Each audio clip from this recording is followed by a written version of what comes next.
வணக்கம். இன்னைக்கு நாம கொஞ்சம் ஆழமா பார்க்க போற விஷயம் 2025 வேதியியலுக்கான நோபல் பரிசு. நீங்க பகிர்ந்துகிட்ட சில கட்டுரைகள், ரிசர்ச் நோட்ஸ் எல்லாம் வச்சு இதுக்கு பின்னால இருக்கிற உலோக கரிம கட்டமைப்புகள், அதாவது மெட்டல் ஆர்கானிக் ஃப்ரேம்வொர்க்ஸ் MOFs பத்தி பேச போறோம். ஆமா. இது என்னது, ஏன் இதுக்கு நோபல் பரிசு, இதோட தாக்கம் என்ன, அதெல்லாம் புரிஞ்சுக்கிறதா நம்ம நோக்கம். இந்த பரிசு 3 விஞ்ஞானிகளுக்கு கொடுத்திருக்காங்க. சுசுமு கெடாகா, ரிச்சர்ட் ராப்சன், அப்புறம் உமரியாகி. வேதியியல் உலகத்துல இது ஒரு பெரிய விஷயம் இல்லையா? நிச்சயமா. சொல்லப்போனா இது மூலக்கூறு அளவுல ஒரு கட்டிடக்கலை மாதிரி. மூலக்கூறு கட்டிடக்கலையா? ஆமா. அணுக்களை வச்சு நமக்கு தேவையான மாதிரி குறிப்பிட்ட வேலைகளை செய்யற மாதிரி பொருட்களை டிசைன் பண்றது. இதுல எவ்ளோ விஷயங்கள் பண்ண முடியும்னு நினைச்சா உண்மையிலே பிரமிப்பா இருக்கு. சரி, அப்போ அடிப்படையில இருந்து ஆரம்பிக்கலாம். இந்த MOFகள்னா என்ன? உங்க குறிப்புகள்ல நிறைய இருக்கு, ஆனா கொஞ்சம் எளிமையா சொல்லுங்களேன். மோஃப்கள்ங்கிறது படிகப் பொருட்கள், கிறிஸ்டல்ஸ் மாதிரி. ஓகே. இப்போ யோசிச்சு பாருங்க, உலோக அயனிகள் இருக்கு. அது மூளைக்கற்கள் மாதிரி. இணைப்பு புள்ளிகள். அதேதான், இணைப்பு புள்ளிகள். அத கரிம மூலக்கூறுகளாலான நீண்ட பாலங்கள், அதுக்கு பேரு இணைப்பான்கள் இல்லனா லிகான்ஸ்னு சொல்லுவோம். ஆமா, லிகான்ஸ். அதால இணைக்கப்பட்டு ஒரு பெரிய முப்பரிமாண 3D வலைப்பின்னல் உருவாகுது. 3D வலைப்பின்னல் ஒரு கட்டடம் மாதிரி சொன்னீங்களே, தூண்கள் உத்தரங்கள் வச்ச மாதிரி. ஆமா, ஒரு திடமான சுவர் மாதிரி இல்லாம உள்ள நிறைய காலி இடம் இருக்கிற ஒரு கட்டமைப்பு. அப்ப அந்த காலி இடத்தோட முக்கியத்துவம் என்ன? அதுதான் விஷயமே. அந்த காலி இடம் சும்மா ஏனோதானோன்னு இல்ல. இதுங்க ஒழுங்கான படிக அமைப்புல இருக்கு. கிறிஸ்டல் அமைப்பு சொன்னீங்க இல்லையா? ஆமா. அணுக்கள் எல்லாம் ஒரு சீரான வரிசையில அமைஞ்சிருக்கு. அதனால உருவாகிற அந்த துளைகள், போர்ஸ்னு சொல்றோம்ல, அது ரொம்ப துல்லியமான அளவுல வடிவத்துல இருக்கும். ஒரு பஞ்சுல இருக்கிற ஓட்டை மாதிரி இல்லாம கச்சிதமா டிசைன் பண்ண மூலக்கூறு வீடு மாதிரி. நீங்க ஷேர் பண்ண ஒரு வீடியோல கூட இருந்துச்சு, இந்த டர்க்கி டவல், குடல் உறிஞ்சிகள், மைட்டோகாண்ட்ரியா மாதிரி. மடிப்பு அதிகமா இருந்தா மேற்பரப்பு அதிகமாகும், அது மாதிரி தானா? மிகச்சரியா சொன்னீங்க. அதே கான்செப்ட் தான். இந்த ஒழுங்கான சின்ன சின்ன துளைகள் இருக்கிறதால MOFகளுக்கு உள்ளுக்குள்ள பயங்கரமான மேற்பரப்பு கிடைக்குது. எவ்ளோ அதிகம்! அந்த குறிப்புல இருந்ததே ஆச்சரியமா இருந்துச்சு. ஆமா, நம்ப முடியாம இருக்கலாம். ஆனா வெறும் 1 கிராம் MOF எடுத்தா அதோட உள் மேற்பரப்பு 7000 சதுர மீட்டர் வரைக்கும் இருக்கலாம். என்னது 7000? ஆமா, அதாவது ஒரு சின்ன சக்கரக்கட்டி அளவு MOFக்குள்ள 6 கால்பந்து மைதானம் அளவுக்கு இடம் இருக்கு. அடேங்கப்பா, 6 கால்பந்து மைதானமா ஒரு சக்கரக்கட்டில? இது இது நம்பவே முடியலையே. சரி, இவ்ளோ பெரிய மேற்பரப்பை வச்சு என்ன பண்றது? இந்த பரந்த ஆனா ஒழுங்கா கட்டமைக்கப்பட்ட மேற்பரப்பு தான் வாயுக்கள்லயோ இல்ல திரவங்கள்ல இருக்கிற குறிப்பிட்ட மூலக்கூறுகளை மட்டும் தேர்ந்தெடுத்து பிடிக்க, சேமிக்க, பிரிக்க இதுக்கெல்லாம் உதவுது. ஒரு ஃபில்டர் மாதிரி. ஒரு சூப்பர் ஃபில்டர்னு சொல்லலாம்.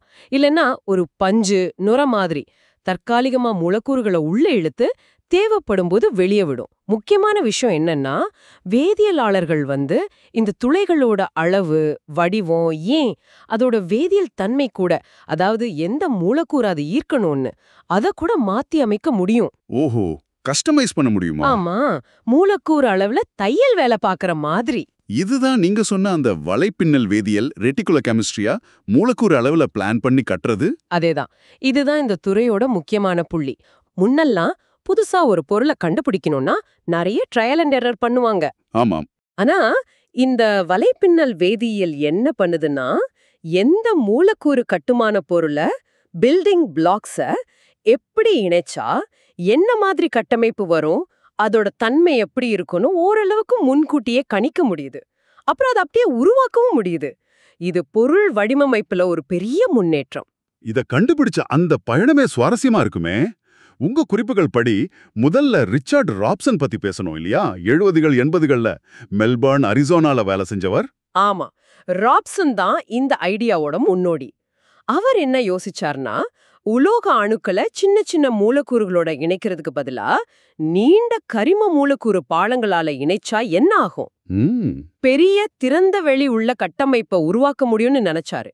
அவரு தாமிர அயனிகளையும் 4 பக்கமும் இணைப்பு கொடுக்கற மாதிரி ஒரு கரிம மூலக்கூறையும் வச்சு வைரம் மாதிரி ஒரு படிக அமைப்பை உருவாக்குனாரு. அதுல பெரிய ஓட்டைகள் இருந்துச்சு. ஆனா ஆரம்பத்துல அது அவ்வளவு ஸ்டேபிளா இல்ல, உடையக்கூடியதா இருந்துச்சுன்னு சொல்றாங்களே. அவருக்கே அது படிகமா கிடைச்சது ஆச்சரியமா இருந்துச்சாம். உண்மைதான், ஆரம்பத்துல கிடைச்சது அவ்வளவு உறுதியா இல்ல.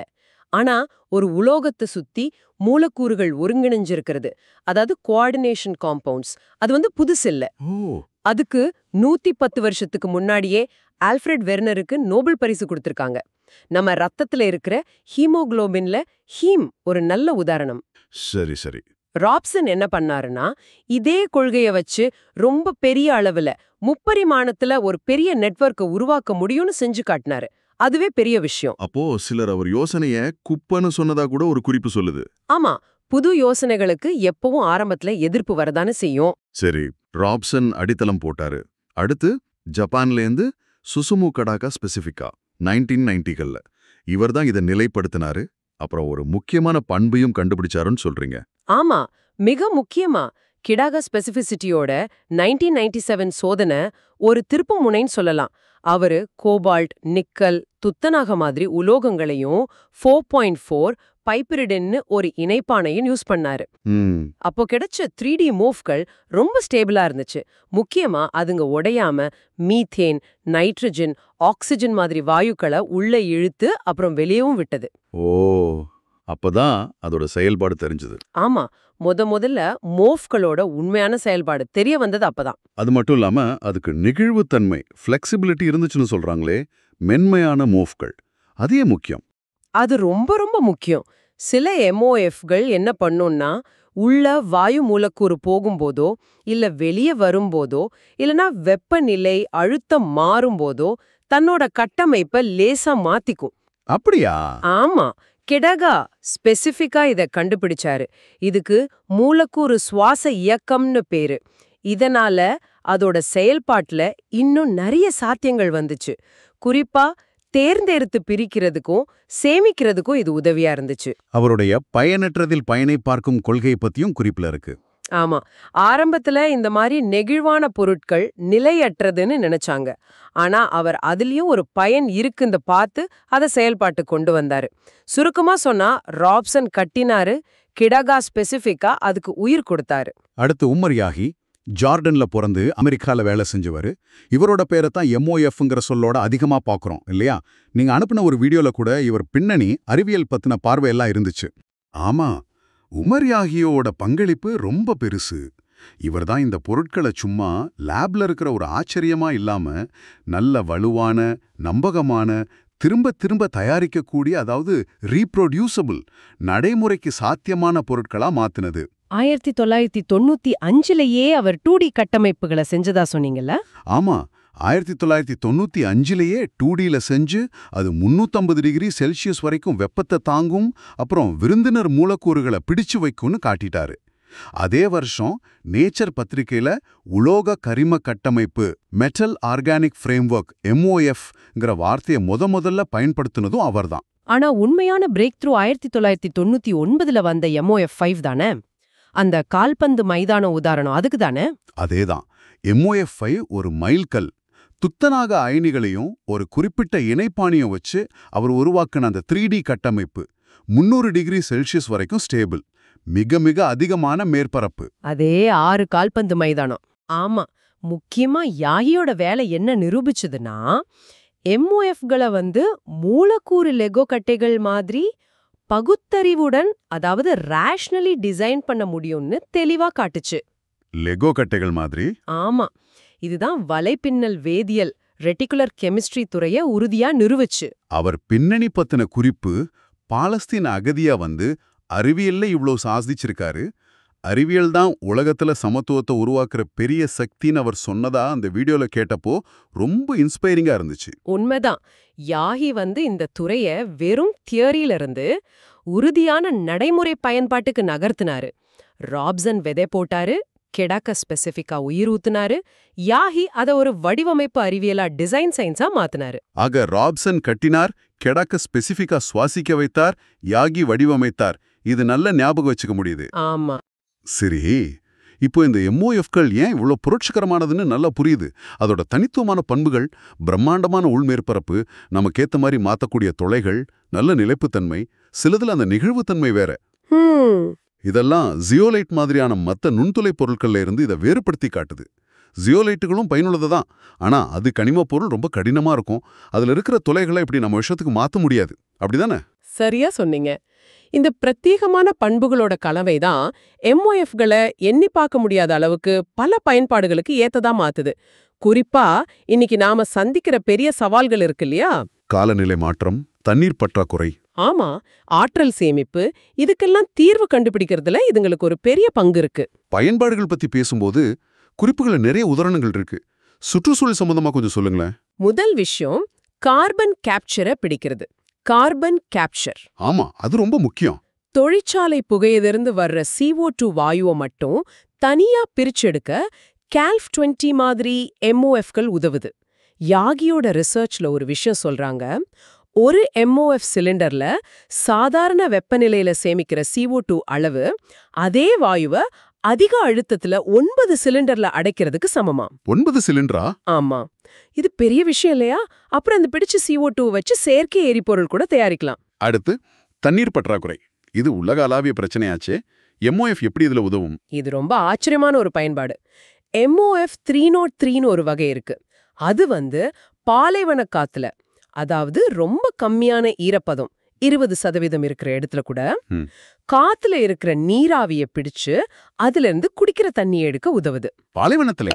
ஆமா, யாகியோட டீம் இத செஞ்சு காட்டியிருக்காங்க. ராத்திரியில ஈரப்பதத்தை உறிஞ்சி பகல்ல லேசான சூரிய வெப்பத்திலேயே தண்ணிய வெளியிடும். வறண்ட பகுதிகள்ல வாழ்ற மக்களுக்கு இது எவ்வளவு பெரிய உதவியா இருக்கும்னு யோசிச்சு பாருங்க. இது நிஜமாவே பெரிய விஷயம். சரி, நீர் காற்று சுத்திகரிப்பு பத்தி? அதுலயும் முக்கிய பங்கு இருக்கு.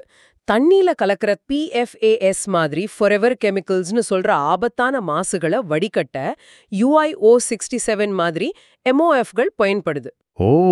சில MOFs MIL 101, ZIF 8 மாதிரி நச்சு ரசாயனங்களையே உடைக்கவும் செய்து. இன்னும் சிலது கழிவு நீரிலிருந்து விலை உயர்ந்த அரிய மண் உலோகங்களை, ரேர் எர்த் மெட்டல்ஸை திரும்ப எடுக்கக்கூட உதவுது. அப்போ கொடைக்கானல் பாதரச மாசு மாதிரி பிரச்சனைகளுக்கு எதிர்காலத்துல இதை வச்சு தீர்வு காணலாமா? வாய்ப்புகள் இருக்கு. அதாவது MOFகள் மூலக்கூறு அளவுல ஒரு சல்லடை மாதிரி வேலை செய்யுது. நமக்கு வேணுங்கிறத புடிச்சுக்கும், வேண்டாததை நீக்கிடும். இதுதான் அதோட அடிப்படை வேலை. சுற்றுச்சூழல் பயன்பாடுகளே அசத்துது. ஆற்றல் துறையிலையும் இதுக்கு பங்கு இருக்குன்னு சொன்னீங்க. கண்டிப்பா. ஹைட்ரஜன், மீத்தேன் மாதிரி சுத்தமான எரிபொருட்களை பாதுகாப்பா, அதே சமயம் அதிக அடர்த்தியா, அதாவது கொஞ்சம் இடத்துல நிறைய சேமிச்சு வைக்க NU 1501, MOF 177, MIL 101 மாதிரி MOFகள் உதவுது. ஹைட்ரஜன் சேமிப்பு ரொம்ப முக்கியம் இல்லையா பசுமை ஆற்றலுக்கு? மிக மிக முக்கியம். பாதுகாப்பா திறமையா ஹைட்ரஜனை சேமிக்க முடிஞ்சா அது பசுமை ஆற்றல் பொருளாதாரத்துக்கு பெரிய ஊக்கமா இருக்கும். இது போக வேற என்னென்ன துறைகள்ல இதோட தாக்கம் இருக்கலாம்? உங்க குறிப்புகள்ல நிறைய இருந்துச்சு.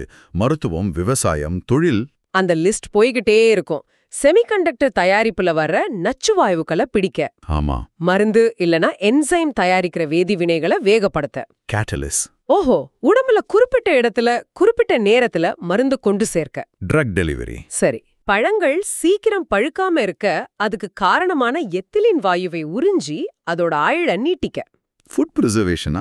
அப்படியா? சுரங்கங்கள்ல நச்சு வாயு இருக்கான்னு கண்டுபிடிக்கிற சென்சாரா? சென்சார்ஸ். இப்படி பல பயன்பாடுகள் இருக்கு.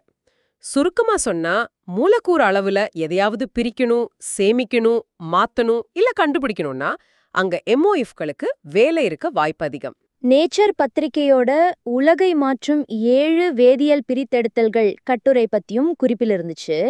ஹைட்ரோ கார்பன், யுரேனியம், அரிய மண் உலோகம்னு பலதை பிரிக்கிறதுல MOFோட பங்கு பத்தி. அது ரொம்ப முக்கியமான கட்டுரை. வேதியியல்லையும் சரி, தொழில்துறையிலையும் சரி, பிரித்தெடுத்தல்ங்கிறது ரொம்ப முக்கியம். ஆனா அதுக்கு நிறைய ஆற்றல் செலவாகும். MOFகள் அதோட தேர்ந்தெடுக்கும் திறனால, செலக்டிவிட்டி, இந்த பிரித்தெடுத்தல் வேலைகளை ரொம்ப திறமையா கம்மியான ஆற்றல் செலவுல செய்ய உதவுன்னு எதிர்பார்க்கப்படுது. இதுவரைக்கும் பல்லாயிரக்கணக்கான விதவிதமான MOFகளை உருவாக்கிட்டதா சொல்றாங்க. இந்த துறையோட சந்தை மதிப்பு 2035க்குள்ள 30 மடங்கு அதிகமாகும்னு கணிக்கிறாங்க. இது நிஜமாவே பொருள் அறிவியல் துறையில ஒரு பெரிய விஷயம்தான். நிச்சயமா, இது வேதியியலாளர்கள் பொருட்களை பார்க்குற விதத்தையே மாத்திருச்சுன்னு சொல்லலாம். முன்னாடி தனித்தனி மூலக்கூறுகளை பத்தி யோசிச்சுட்டு இருந்தவங்க இப்போ அதை எப்படி இணைச்சு பெரிய செயல்படுற கட்டமைப்புகளை ஒரு குறிக்கோளோட எப்படி வடிவமைக்கலான்னு யோசிக்கிறாங்க. நோபல் கமிட்டி சொன்ன மாதிரி வேதியியலுக்கு புதிய அறைகளை திறந்து வச்சிருக்காங்க. அதேதான், இது திடநிலை வேதியியலையும் நானோ தொழில்நுட்பத்தையும் இணைக்கிற ஒரு அருமையான புலம். சரி, நாம இந்த ஆழமான அலசலோட இறுதிக்கு வந்துட்டோம்.